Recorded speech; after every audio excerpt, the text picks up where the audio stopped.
गट ज्याच्यामध्ये खडगावकर देखील आहेत, तर हे काँग्रेसमध्ये प्रवेश करणार असेल अशी चर्चा सुरू आहे वर्तमानपत्रात. चर्चाच आहे ना, अजून अधिकृत असं काही नाही. चर्चा ऐकतोय मी, त्यातलं सत्यता काय मला अजून सांगता येणार नाही. जोपर्यंत त्याला अधिकृत दुजोरा मिळत नाही तोपर्यंत त्याच्या वाच्यता मला करणं येऊ उचित नाही आहे. उद्या त्यांनी शंकरनगरला बैठक पण बोलवली, कार्यकर्ते गॅस पण चर्चा असतील ना. असं आहे की आता निवडणुका आहेत, प्रत्येकाला आपापल्या परीने स्वतःच्या राजकीय भवितव्याचा विचार करावा लागतो.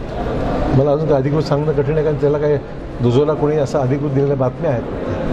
जरांगे पाटील पुन्हा उपोषणाचा इशारा दिला 17 तारखेपासून पुन्हा उपोषण सुरू. असं आहे की मागण्या बऱ्याचशा मार्गी लागलेल्या आहेत आणि ज्या काय उर्वरित अद्याप प्रलंबित आहेत त्याचा पाठपुरावा आम्ही निश्चित करू. त्यामुळे त्यांनी शासनाशी त्यांचा समन्वय घडवून आणण्याकरता मी प्रयत्नशील आहे. मी त्यांच्या संपर्कात राहण्याचा माझा प्रयत्न आहे. आणि ज्या काय उर्वरित गोष्टीसाठी ते उपोषण करताय, माझी विनंती राहील त्यांनी तसं न करता शासन स्तरावर ज्या उर्वरित मागण्या आहेत जर मी स्वतः लक्ष घालायची माझी तयारी आहे. संकेत बावनकुळेच्या बाबतीत सातत्याने आरोप होत आहे की नेते आरोप करतात की त्यांच्यावर कारवाई करताना पोलिसांवरती दबाव भाजपच्या नेत्यांना. ते काही कारण नाही. मला वाटतं की जी सत्यता आहे, जे सत्य आहे ते चौकशी अगदी स्पष्ट होईल.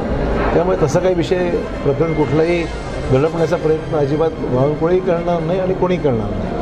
साहेब त्यांनी असं बोललेलं आहे की जास्तीत जास्त पक्ष कुठलाही असो, फक्त पुंग्यांचेच आमदार निवडून द्यायचे त्यांनी महाअधिवेशनात वक्तव्य केलेलं आहे. असं आहे की सर्वांनाच न्याय द्यावा लागतो. राजकीय पक्षांना ही काळजी घ्यावी लागते की सर्व सामाजिक समतोल राखला गेला पाहिजे उमेदवारी देण्याकरता.